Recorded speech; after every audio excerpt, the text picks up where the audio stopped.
ஜூவி அமைதியாரு.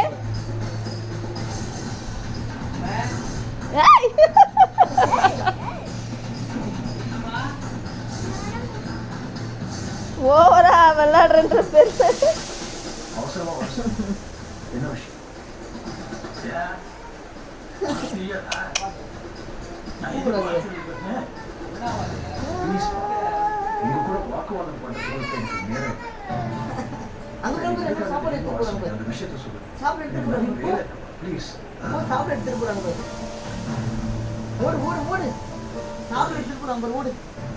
ஈஸ்வரிய தனியா கூப்பிட்டு ராதிகாவை கல்யாணம் பண்ணிக்க போறேன்னு சொல்லிட்டேன். இது தப்பு ஒரு தோழலையா?